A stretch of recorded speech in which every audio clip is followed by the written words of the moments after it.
Hello, hello, hello, and happy Tuesday, everybody. I am just so excited for today's episode. We are diving deep into the author's voice and the social media voice of all levels on this show. I'm so pumped.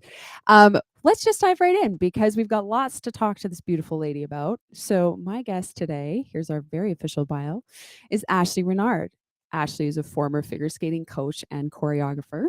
Um, she took the quest for perfection into marriage and motherhood. We can all identify, well, most of us can identify with that, with some disastrous and hilarious results through her books Swing and Keeping It Hot, the Workbook, and her viral Keeping It Hot video series. You've probably seen her. She's on Instagram like a boss. She's built a mass following who tune in daily for her fresh, no fuss advice on everything from keeping monogamy hot to renegotiating a marriage to getting kids to clean the house. I got to talk to her about that one. Um, all right, without further ado, welcome my lovely guest, Ashleigh. Hi, Jill. Thank you for having me on. Well, thank you so much for being here. It's super cool. I love the way the world is going. We're at two separate sides of the country and in two different countries right now, and we're just chilling, right? We are amazing. Yep. Amazing. And we found out we're actually from the same hometown, like temporarily, right? We share a hometown for a little bit. I know. There's a lot of pretty amazing people from Verdun, Manitoba, actually. Let's just get honest. Well, thank you so much. I'm so psyched. This is our first author and social media episode, and I think it's so important. People can often think voice is, speaking and just singing, mostly singing, and it's so much more than that. It's so much more than that. So, let's dive in. I got so many questions for you, girl. Oh my goodness. Let me see. Where are we going to start? Let's start with, I'm so curious, the jump from figure skating to author. And I wonder, I'm guessing it was a childhood dream that you came to later, but I want you to kind of take me into following that intuitive move. It was a huge leap for you with some challenges, but also some beautiful, beautiful things happening. So tell me about that, Ash. Yeah. Okay. So I'm so glad that we're starting here, Jill, because when you were saying at the beginning about voice being something, that we communicate with or we sing with, like it's part of our art. Mm-hmm. That's what storytelling has been for me. I say that I used to tell stories on the ice. Now I use my words. Awesome. Okay. And being an author was the always plan, like the only plan, actually, like since I was 9 years old, voracious reader. And I just actually heard the term hyperlexia, read it on Twitter a few days ago for the first time. Okay. Because I was reading by the time I was 3, I would be reading like several books at a time, definitely before middle school, like elementary school, like 6, 7 books on the go at once. And just the words, the storytelling. I knew by the time I was 9, I'm going to be an author. But figure skating has a way of taking over a life. I say like a forest fire, leaving little attention or few resources for anything else. Right. So I was about 35 years old and I looked up and I was like, oh my God, I have been on the ice 6 days a week for almost 30 years. Like that is actually that's I guess my life. And I had this pull, like, I'm going to write my books. I'm going to, but it was like, I don't know exactly. There was probably some imaginary finish line I had in my head, Jill, of like where I needed to get my organization to before I would let myself like take that step. Yeah. And actually it wasn't like some like height that I got to. It was like this really, really low moment personally, really revolving around clarity I received in my marriage about how it wasn't really as stable as we thought it was. Right.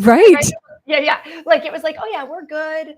I met my husband right out of college. I graduated from University of Manitoba in Winnipeg with a degree in exercise physiology, and he has that same degree from Temple University in Philadelphia. He played college football for Temple, and we took this job in New Jersey, and we were just both ready to be grown-ups. And within 11 months, we had our first mortgage. We were engaged a year later, pregnant a year later, repeat. I've got 3 kids, you know, Congrats. we're on our 3rd house. And I'm like, what? Wait a minute, where's life going? So I realized that, those traits that attracted me to figure skating and helped me excel at school and gain approval from the adults around me. Yeah. Were the things that so often we're encouraged to do or build up discipline around, but spending all of those years ignoring the things my body was telling me, ignoring my own thoughts, ignoring my own emotions, and saying, wait, no, what work needs to get done today? Mm-hmm. You know, when your muscles say stop, when you're a competitive athlete, you don't go, oh, you're right, pushing too hard. You know, like it's pushing past that. And usually it's only actual injury that'll make you stop. But there's so much pain, there's so much discomfort, there's so much tension in the body, your body's saying no before you get to that injury. And I realized, wow, I have trained myself so effectively to ignore anything my body's telling me. Like so much so that I don't even know if I'm happy. Like I know looking at my life, I should be, but I don't think I am. So then that disconnect caused a lot of shame, a lot of confusion, a lot of loneliness. And I'd always been able to just push through with more discipline or more stamina. And I thought, if I could just make myself more grateful for my lovely looking life, then maybe I would be happy. Yeah. So, and I was really filled with shame around this. So I went through it really privately, and it was through that and realizations about just how dissatisfied I felt in my marriage from like an emotional intimacy, intellectual intimacy, both point of view. I had to dig down deep on my own and kind of try to radically reimagine for myself, okay, wait a minute, what if I get to choose what's important? Or what if I tune in to myself for like, what should I do next, instead of just reaching for the highest level of difficulty, pushing. And that's the journey, then the personal transformation that then changed my marriage, changed my parenting, changed the way I look at my profession, everything. That's the story that I wrote about in Swing. And there's a lot of stuff in it that's sexy and risque. Although the most taboo thing I write about in the book is how I really felt being a wife and a mother. But the first scene of the book, I'm at an invite-only sex party in New York City. We just send in headshots and a relationship bio. I loved that part. What the fuck? Like a relationship bio. I was scratching my head. I was scratching my head for a minute there. How do we write that? But then it was fun. That was the first scene of the book. And I was like, oh my God, I can't actually admit that any of this ever happened. But there was this part of me, this voice that was like, if you don't tell this story, like you will get sick. Like it has to come out. It has to come out. So I actually left my career in skating because I coached a lot of children to tell this story. It was sort of like I was in the position. I was director, head coach of my organization. It was like I was a school principal, right? You know, dealing with the parents, the curriculum, like the other staff, and then, you know, being held in this position of like role model for these kids. So I was like, okay, there's just a lot of nuanced storytelling in this book I need to write. So I'm going to have to step away in order to do that. Wow. You hit so many wonderful points. I want to go back to a couple of them, Ashleigh, because the override of your body and the intuition, that is a big one for people. Often in my work, especially, I get people coming to me who've always wanted to sing, and probably as a career, but, you know, waited until they're 50 something when they're like, okay, I keep waiting for that gratitude for what I've created, and I love my life, but it's not lighting me up anymore because of this one nagging thing that I've known since I'm 6, 7, 8, 9. We can't deny that. It's never going away, right? It's just never going away. So I love that you brought that up. I love that you were waiting for, like, maybe I just need to feel more grateful. That could be for some people, looking a little bit through rose-colored glasses is a good thing. So, but I love that you said, nope, that wasn't it either. That wasn't it either. There was this nagging thing that's always been in my life that I need to do. So here's my next question. Did you know when you were 9 and all through the years what book you would write? Or did you just have a feeling, I'm going to write a book, but I have no clue? Yeah. Okay. Talk about that. All right. So I always knew I would write. And it was just a knowing, right? Mm-hmm. And actually, my husband, Manny, reminded me of that at one of my darkest points. He's like, oh, you told me that like on our second date that you were an author and that you were going to publish your first book before you were 30.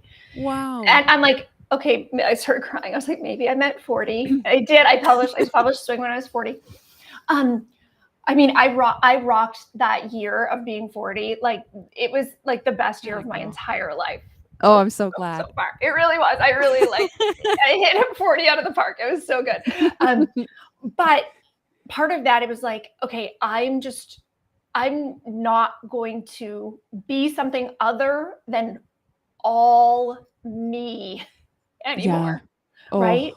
Because I mean, as a really intuitive kid too, and sensitive kid, I mean, I thought everybody was like this, but I've realized no, not everybody. Every room I've ever walked into, Jill, in my whole life, instantly I can read how I would need to act to make each of those people feel more comfortable.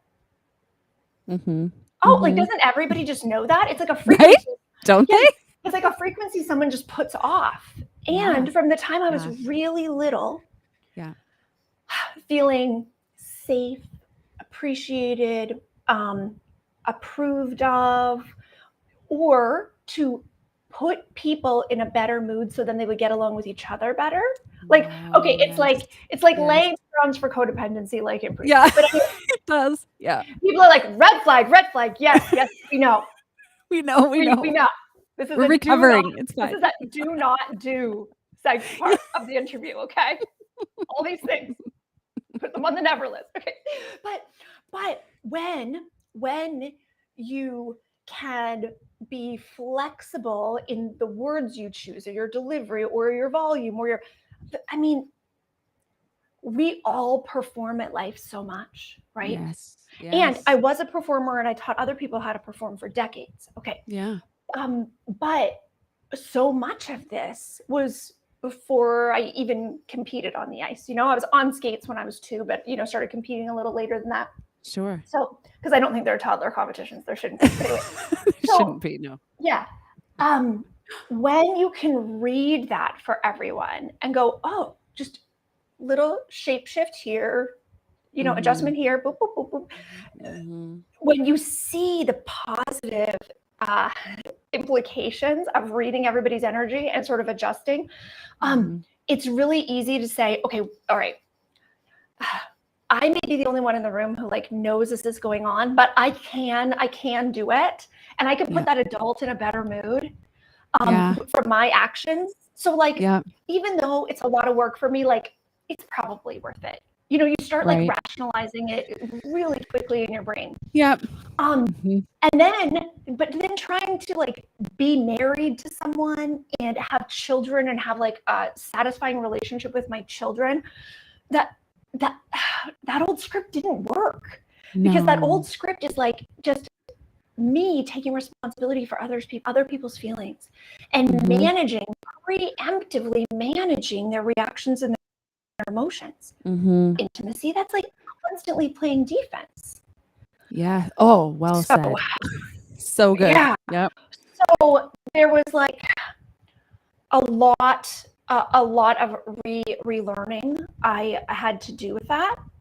When I started unpacking, pulling apart those things, I was like, oh, this is the book I wished would have been sitting on my mom's nightstand when I was 11, instead of me reading 4 Danielle Steele books a week, you know, which I mean, it helps my content now because I've read like so many very interesting girl scenes from the time I was so little. I was like, oh yeah, women are allowed to like sex. They can do it in the barn, the stable. Yeah, they do it everywhere. I had Canadian sex ed, which I think was pretty good, plus Danielle Steele.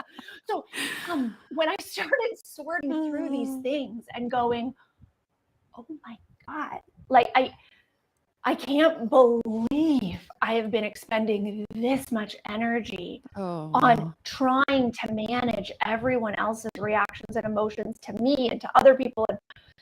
And I mean, Jill, I was good at it.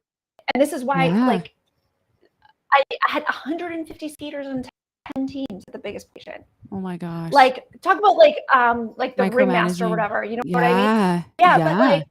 But it's one of my real talents is like, feeling how someone feels, no matter what they're saying or doing. Like, just, yeah, I got it. I don't know right now. You know, people I know closely or strangers. So it was when I started digging into this that I was like, oh, I think people are going to relate. And I think that I have to write this book as a memoir. At first, I was like, the sex club stuff was so funny and outrageous, and also like just so different from what most people experience in a daily life. I was like, I need to write this as a screenplay because I can never admit that it really happened. And then I started writing it. Well, I was like, Google like how to write a screenplay. Okay? So then I figured that out. Sort of. And the format and everything.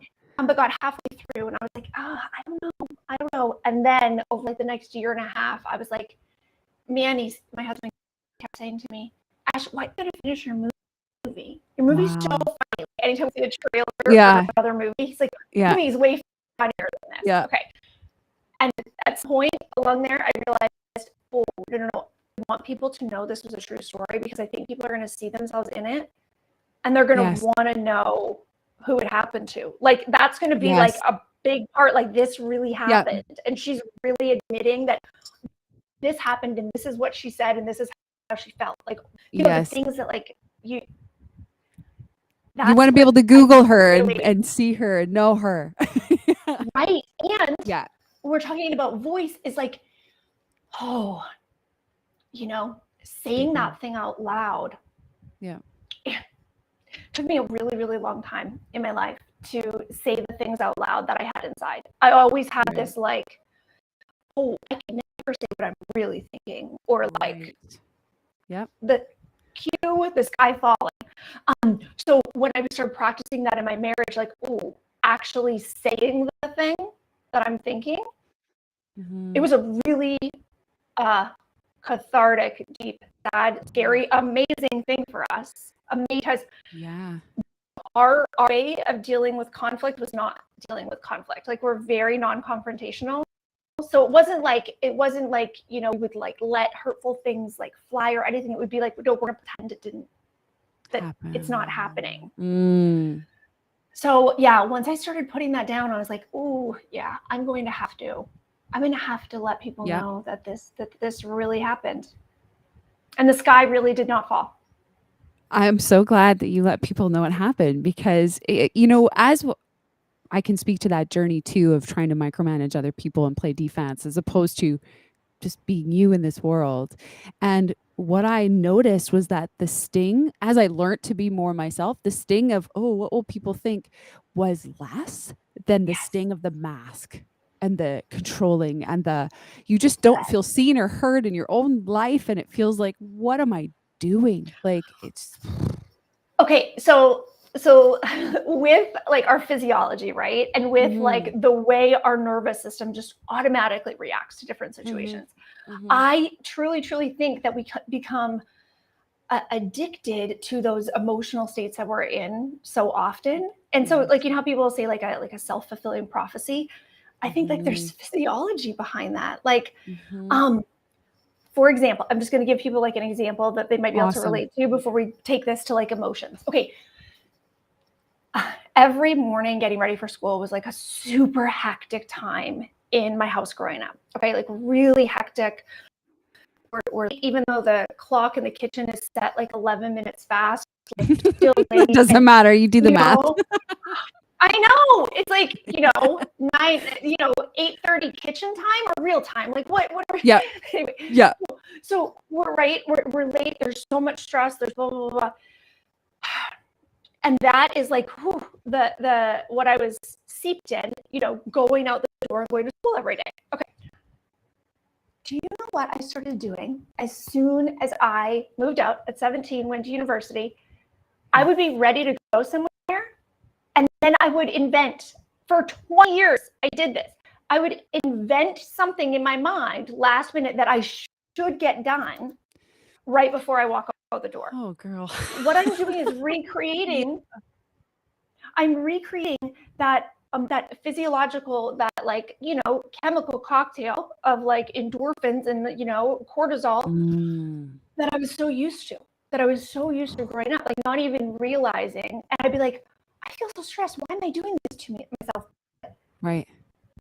And also, my body was addicted to that. Okay. Mm-hmm. So this different sort of, so when you get this rush of like internal just tension, right? Could be anger, could be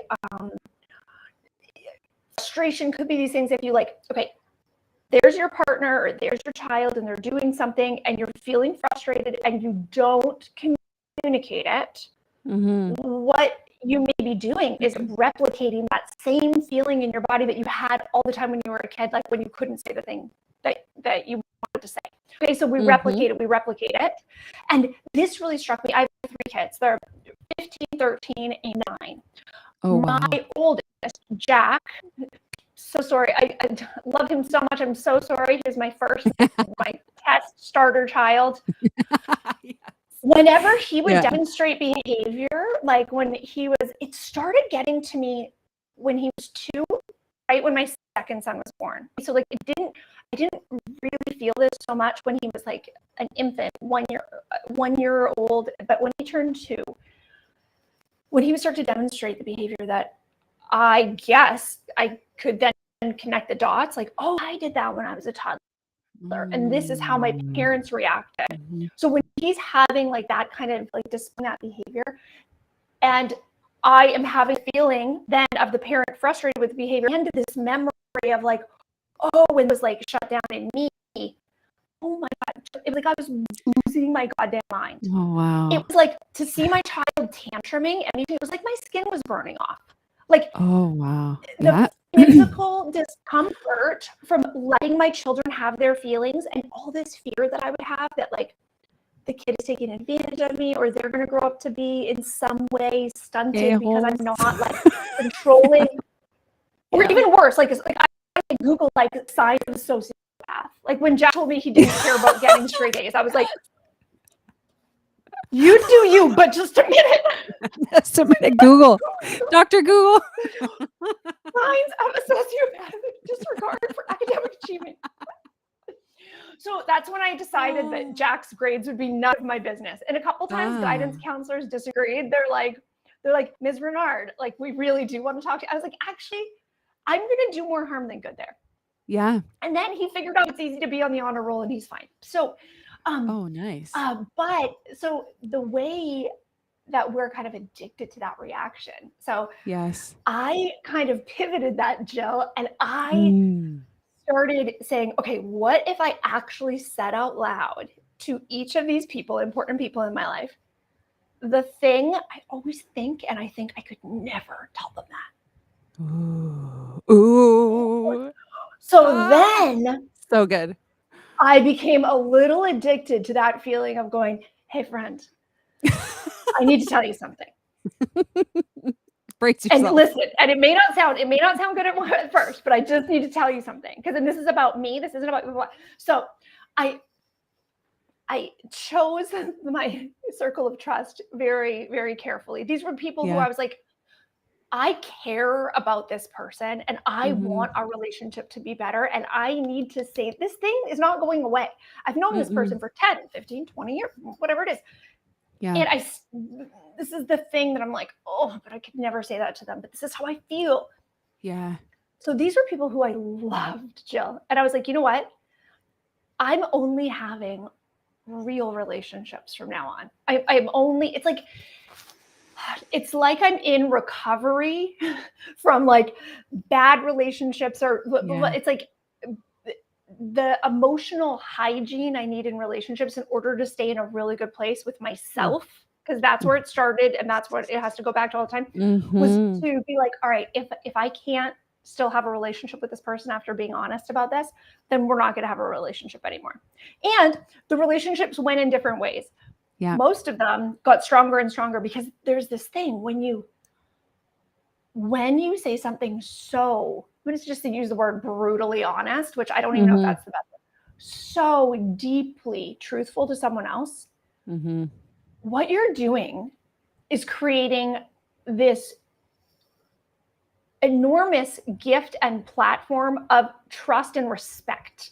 Because you're saying, I, in order to be in integrity, have to say this. And it up levels if the person goes, oh, here's an opportunity to hear this, and let it be awkward. Every time it's like, there's no it's awkward plan choreography for this. But when you tell someone the truth and they go, oh, the relationship's never going to be the same. No. It's never going to be the same again.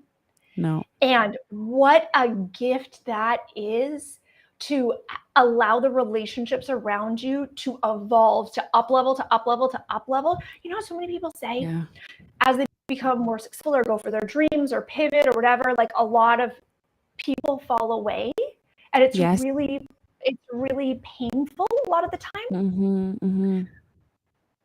I wonder, and I've had people fall away, but I wonder if we, as we're taking that new step, or going in that new direction, or towards expansion, if we said, hey, what are the ways that this relationship could have integrity or expansion? Like, I wonder if, you know, we look at that as a go, how do we up level all of this? Because we are, we're not even the same yesterday. This was a rule I had with my athletes all the time. I wouldn't let them watch a recording of the practice, like do a video review on a previous performance or practice if we'd already had a practice in between. Because I'm like, we're not the same team anymore. That's not the same program anymore. Maybe some things are worse than yesterday and some things are better and whatever, but I don't know those athletes anymore. Like, today you are my athlete. So I had this huge iPad, like this iPad Pro. It's like a little big screen TV. Like a huge case, because I would drop it on the ice like every day. The OtterBox case like cost as much as the iPad, I swear. So I would record and then go, here you go, and like would you watch it right then, right? Because and I don't even want to watch 2 reps ago. Yeah. So letting, like, I think that the whole world is continuously trying to change. Yeah. And so often we're gripping so tightly to like the thing we want, or we're afraid to lose, or the way we thought it was going to turn out, that we miss that, like, oh, easy step to the left, oh, a little shift here, oh, here, okay. I think that it is allowed to, it can, instead of searching for the difficulty, it is safe to let it be a little easier. But instead of just looking at someone and going, okay, I've been married to this person for 15 years and consistently for 15 years, X, Y, and Z have been true. So those must always be true forever. No. Like, whatever stays the same, right? And just allowing that, like, life can change and change and change. I think then that we will find, like, when we're actively looking, we're going to find so many opportunities for things to change. And I think change is always for the better. Like, it's always progress. Always. Oh my goodness. I just love you. I just need to say that. I think, you know, if we could all take one thing from this, it's say what you need to say. And you know what? We're so afraid that we're going to lose everybody and everything and become destitute and no one's going to care about us anymore because we've said the thing. No, actually. In fact, I mean, like, no. I mean, like, okay, but and okay, this feeling of almost giddiness when I'm like, oh yeah, I'm just gonna tell the truth. I've become like a little addicted to that. Like in the book Swing, I detail 2 really hard conversations I had with my mother-in-law, like 2 really hard conversations. And oh my God, like so it took me like 8, how long did it take? It took me 12 months for the first one, and then maybe like 8 weeks for the second. Anyway, what I'm saying, and before, like I had a coworker who I was in charge of, who was never competent, ever, like not one day. And I had the ability to fire them, and it took me 10 years to work up the nerve to fire them. Oh, yeah. So I understand that.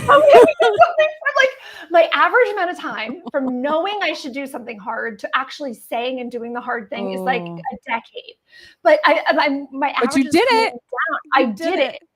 I did it, and it was like it was so hard, and it was a pivotal moment in my life because I was like, I'm allowed to do what I think's right. Yes. Like, and because honestly, not making those hard decisions was just making things hard for so many people. Like it wasn't even kind to the person I kept in that role for that long. No. It was, oh my gosh, like the amount of money those kids and parents paid, and like to have not a fully competent coaching staff. Like, oh my God, the things that I sacrificed, that I like shit on in order to like not make that person feel uncomfortable, right? And then like so this tendency of like raising the bar for like lowering the bar for someone else and raising it for myself. And it's like, oh no, what if I like, no, what if I do less? What if I say, hey you, I want you to do more. Yeah, that was good. That's close. I next time, like this actually.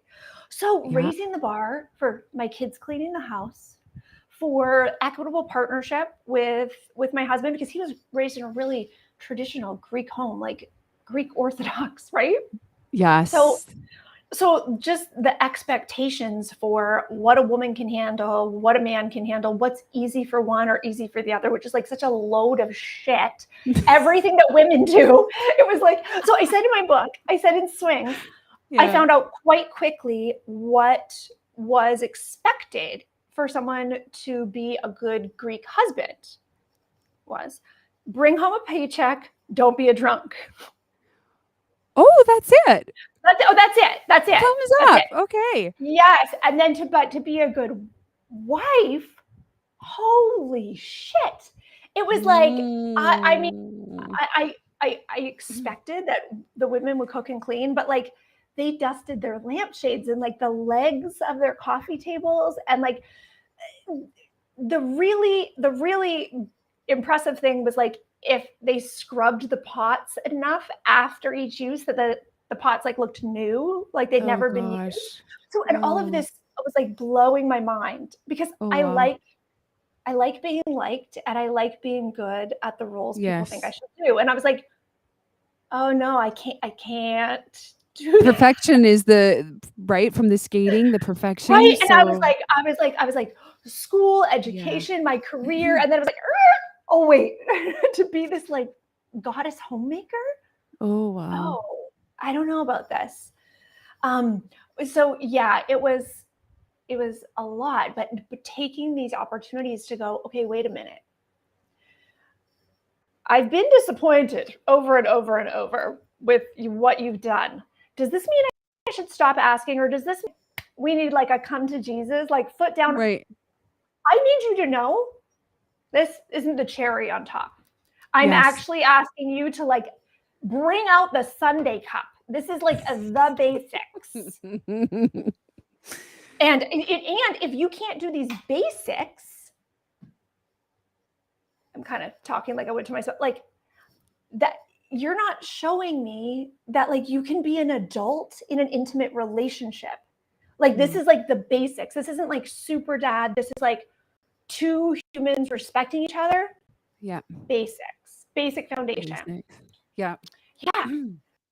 So it's interesting. I'm married to a super, super, super nice guy. Like looking at him, chill. Like, man, he's the greatest guy. Yeah, he is. And also, he was trained his whole life to ignore the sound of a woman's voice.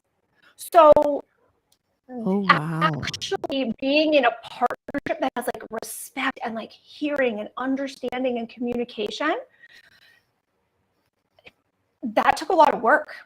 It took a lot of work because I hadn't seen like healthy conflict resolution either. Like I had seen just, you know, parents yelling if they're mad, like people like just deciding to like not talk about it. You know what I mean?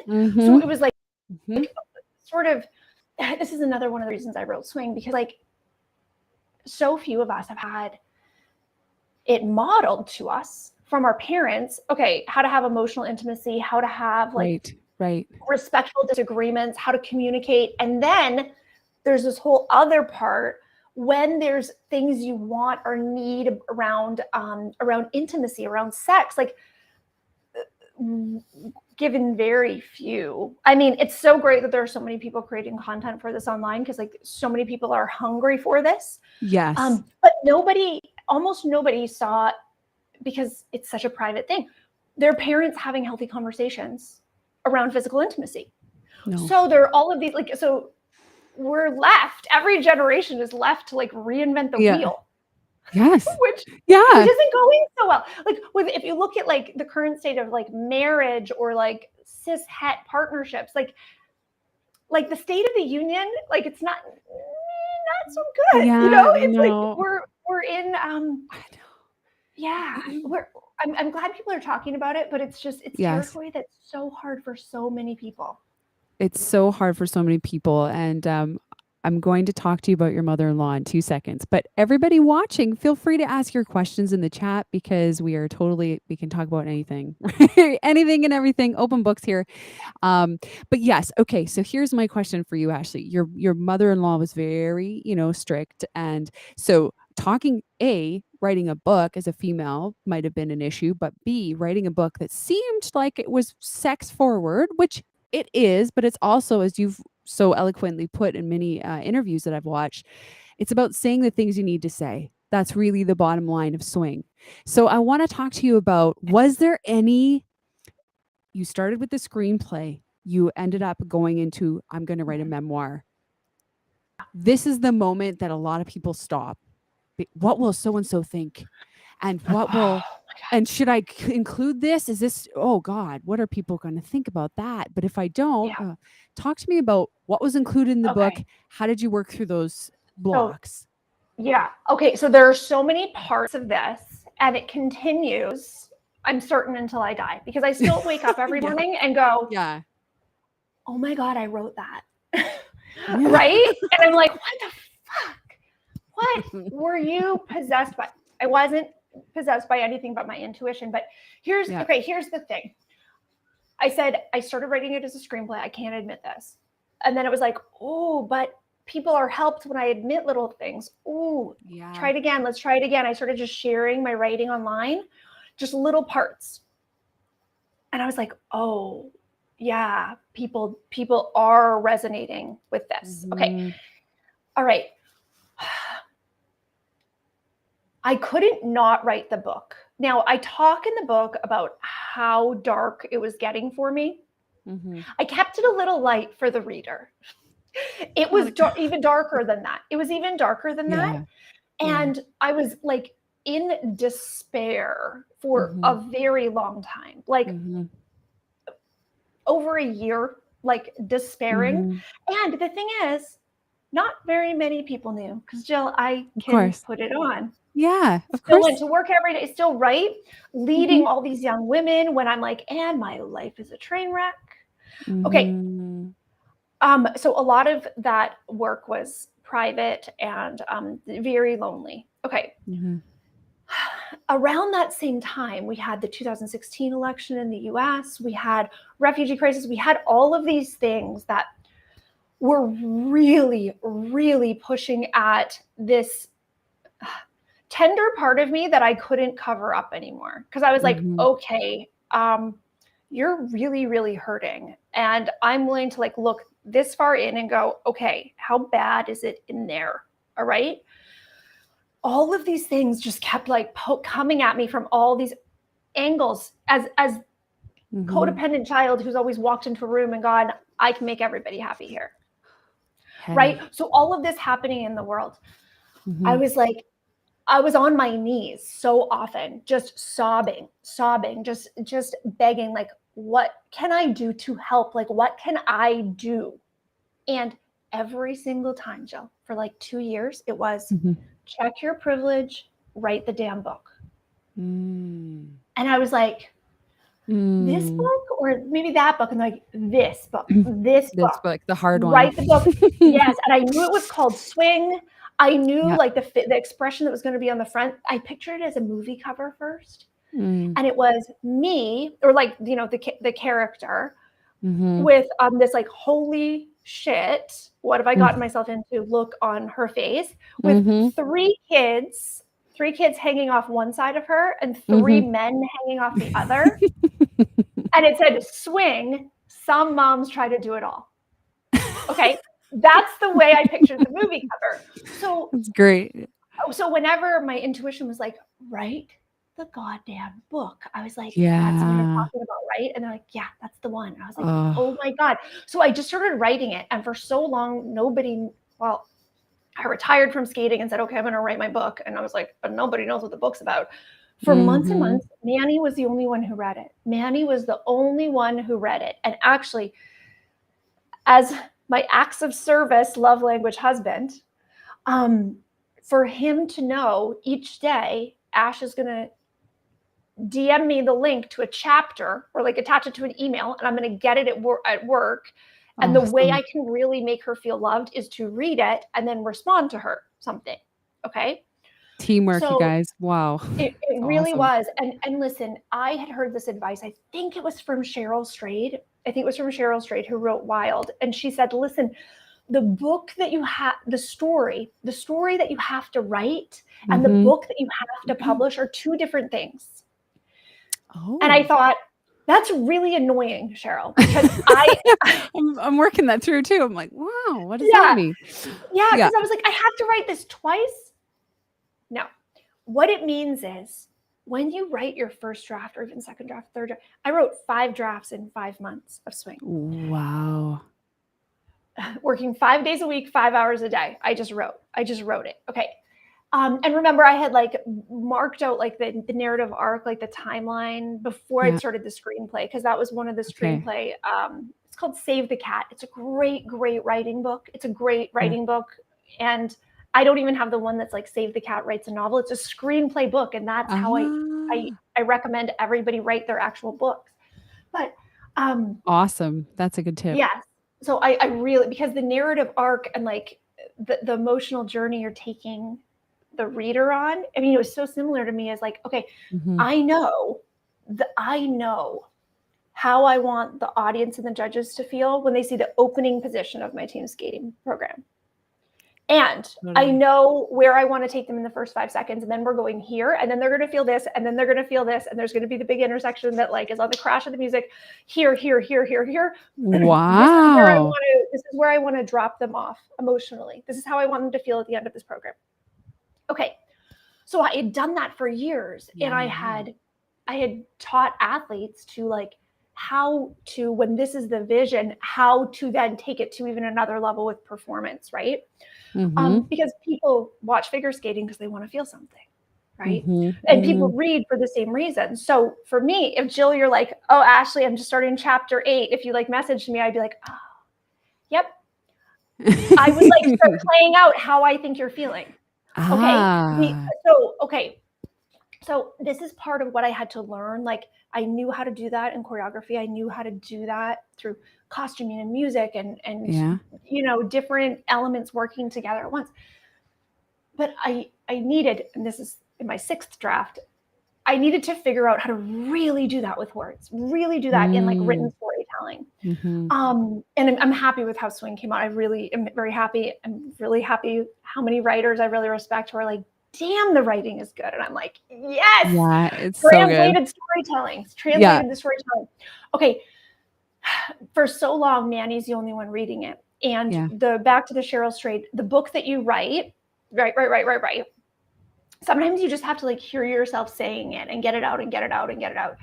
And then you go back and you're like, okay, was I too hard on this person? Was I not hard enough on myself? Was I? And those are the conversations Manny and I would have. And he would say, oh, I remember that differently than that. And it's like, because I'm writing about a conversation we had like 12 years before that we've never talked about, right? Like we've never talked about that conversation. Mm-hmm. So there were parts, Jill, where he was like, I actually think it went like this. And I was like, oh, okay. Either, yes, I remember it like that too, or, oh, yeah, it could have actually gone that way. Do you want me to switch this? And he'd be like, yeah, yes, just to like clarify. There were other times that he was like, that was so painful to read. And you hit it out of the park. You told that so perfectly. Yeah. And then there were times when he would say, do you think you're being a little hard on so-and-so here or so-and-so here? And I would say, yeah, on purpose. Okay. But usually it's like, do you want to hear what I really have to say? Because that's the nice version. I was like, oh, no. On a subsequent version, so often, because his intuition's really on, so often, I would then soften that part. I needed to say it, and I needed to stick by it for a little bit, and then I went, yeah, I don't really need that anymore. I already got it out. Yeah. One day, I took out 10,000 words about one person, and now their name isn't even in my book. Wow. So for people to understand that the average like memoir is like 70,000 words. That's a lot. And Swing is like 92,000. So it was like my memoir was still like 60 or 70,000 words at this time. And there were 10,000 words around about one person. Took it all out. And I was like, oh my gosh, I needed to say all of that to realize I don't need to say that in this book. That's so good. The editing process is so interesting to me. Wow. It is fascinating. And I would pull things and I would dump them in this other file. So like everything I cut was like there. It didn't go away. Still have it. It was there. But it was like, oh my gosh, this is one reason I wish everybody had the opportunity or the time or like the support to write a memoir about their marriage, because you get to make meaning out of all of the stuff that has happened. Wow. Right? You need to decide. You're able to decide, okay, those things, boom, boom, boom, those things happened. X, Y, and Z all happened. What is the meaning that we are making out of that? Mm-hmm. Like, what story are we weaving for ourselves from that? Because it can go any different, any different direction, right? And anyone who's done any kind of creative work or improv or whatever, some people watching would be like, oh yeah, that's the only way it could have worked out. And you're like, oh, I can tell you like 12 other ways right now off the top of my head that I could have taken that. Right? So he and I worked through it. And there was just this like, it was like, it had a tinge, dollop, huge. It was soaked in desperation. Honestly, I was like, I have to get this book out. I have to make it a success.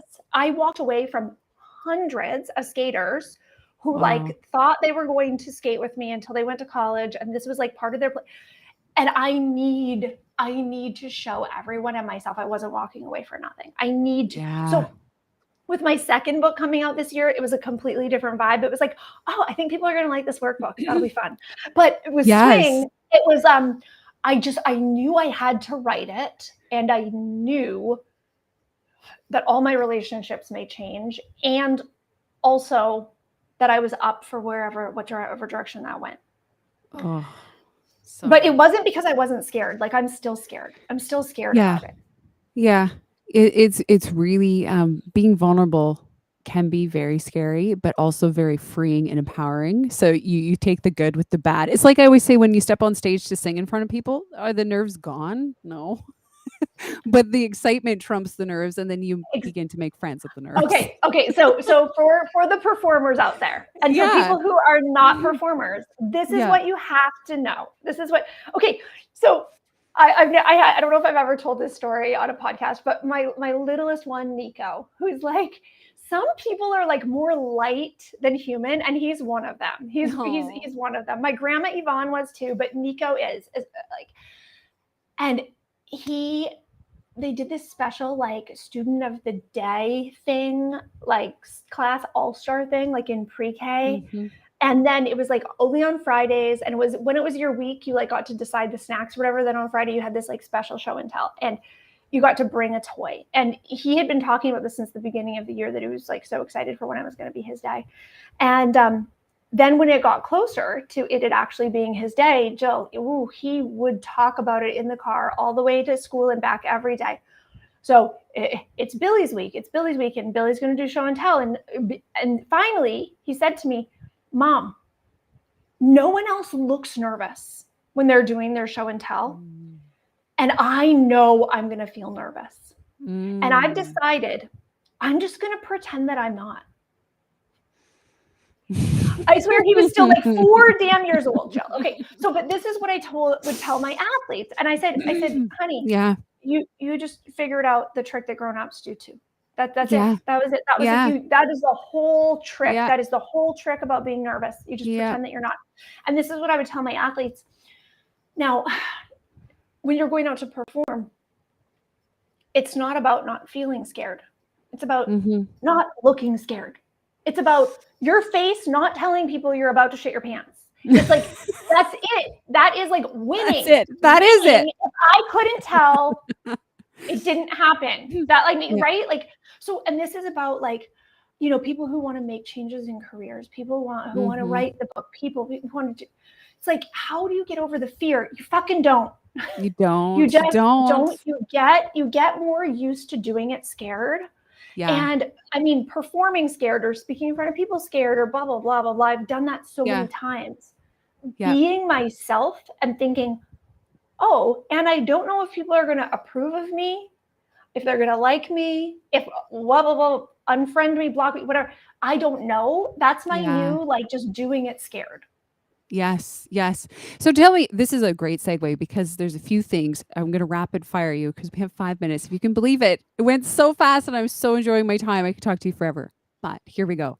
So the nerves around sharing all the social media stuff, right? Mm-hmm. I would love for you to tell people how, like, is that there? She's got this really, if you don't know, it's viral, how to keep monogamy hot. It's super rad. Coming from swing to deepening her marriage and the intimacy to then like, let's keep it hot, people. Like this is the coolest journey I've ever seen. So are the nerves there when you publish those videos? No, absolutely not. So almost all of the work I do is in my Instagram stories. And I just want to tell people, this is we've been gifted. If you want to reach people and if you want to have conversations and have people give you honest answers, Instagram stories is like a gift from above. It is the only place online where you can share something with mass numbers of people and every reaction and response you receive is private. Oh, yeah. The only place. And it is one of the only places that when someone is, 2 things.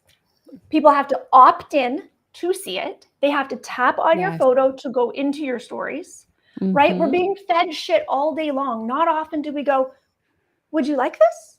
And then you choose. You choose it, yeah. They choose. So if someone chooses to watch your story, they're already, even if it's like a very small percentage of your audience, those are your people who really care what you have to say.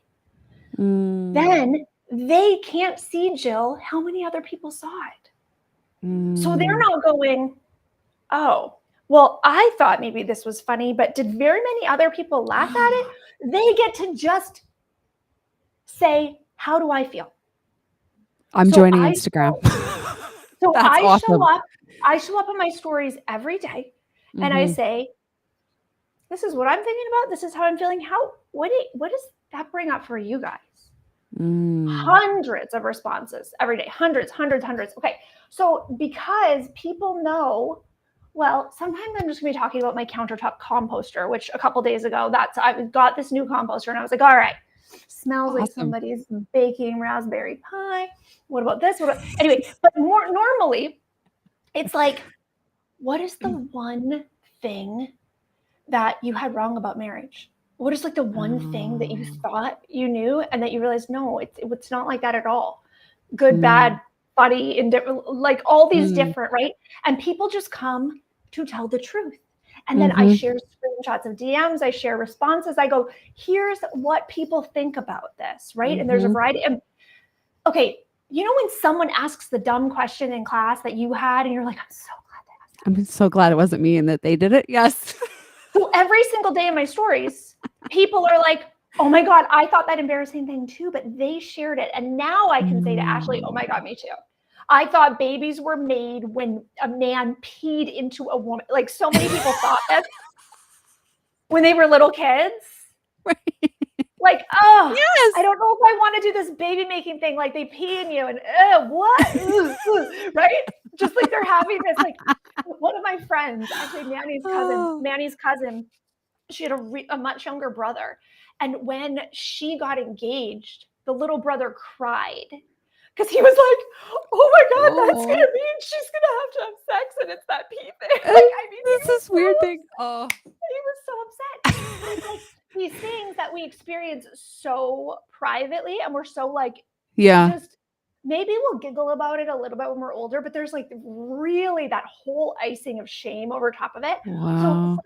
So just to create these conversations where I'm just like, oh yeah, we all think those stupid things. Oh yeah, we did this, we did that, blah, blah, blah. Like no big deal.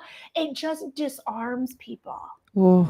And then people say, oh, if we could talk about that, then maybe I could say that thing to my partner that like, I really need to say. And I always say too, like some of this art is not even about us.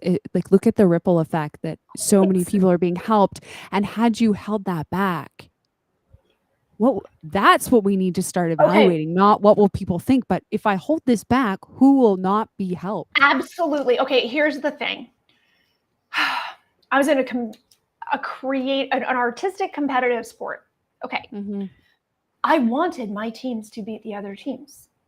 And also, I knew that other people's reactions to the performance were sort of none of my business. Because you can't control whether someone's going to understand what you're saying or what you're sharing. So that's one fear, definitely, that has to be transformed. The fear that needs to be transformed is the fear of being misunderstood. Yes.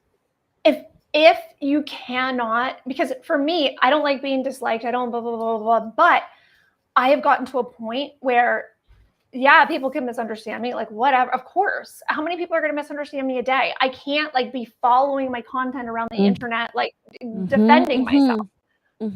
So there is this like, and Danielle, who's a Canadian writer, says, risk being radically misunderstood. Because it is that censoring and the editing that we do preemptively because we think someone may not get it that stops us from speaking in the first place.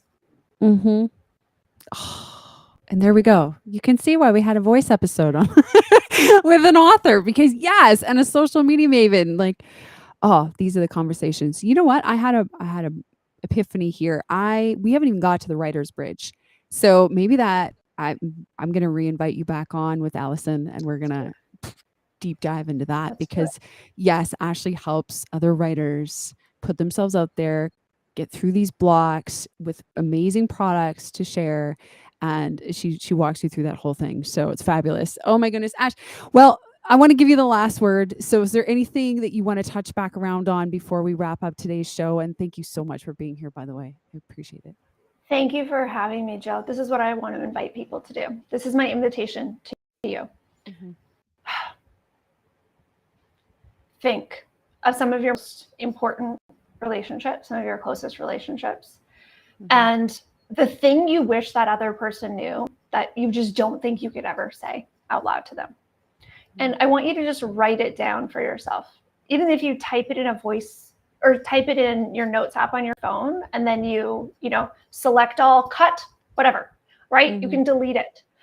You can write it on a Post-it, then rip it into 5,000 pieces. I want you just to admit to yourself what that thing is that you just want them to know, but don't think that you could ever say. And just see when you identify that, just how it feels, just to shine a little light on it. Doesn't mean you need to go tell them tomorrow. Doesn't mean you ever have to tell them. But I just want to invite people. There's so much freedom on the other side of actually being truthful. And if there are relationships that you feel would not survive you telling the truth, you're probably right. And I think life is too long to stay in relationships such as those. Yes. Yes. Oh, beautiful. Well, thank you again so very much. You can find Ashleigh online. We have all of her links here, ashleighrenard.com, thewritersbridge.com.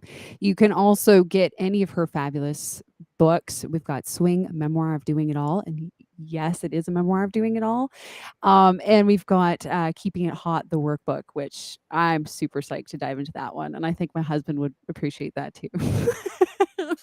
Thank you again, Ashleigh, and we'll say goodbye. Bye. Thanks, Jill. Thank you. Well, everybody, I mean, there's so much more we could have chatted with Ashleigh about, which is why I'm having her back. And we're going to talk more about the writer's journey, the editor's journey, audiobooks. My goodness, talk about voice right there.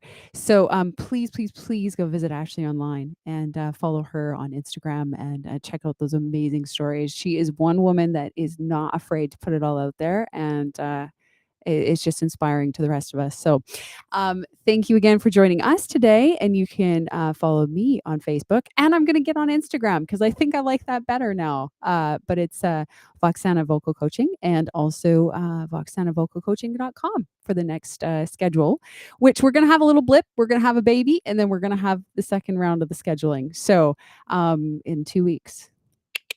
Yes. So you won't hear from us for a bit, but we'll be back late August, early September. All right, everybody, take care and thank you again. Bye for now.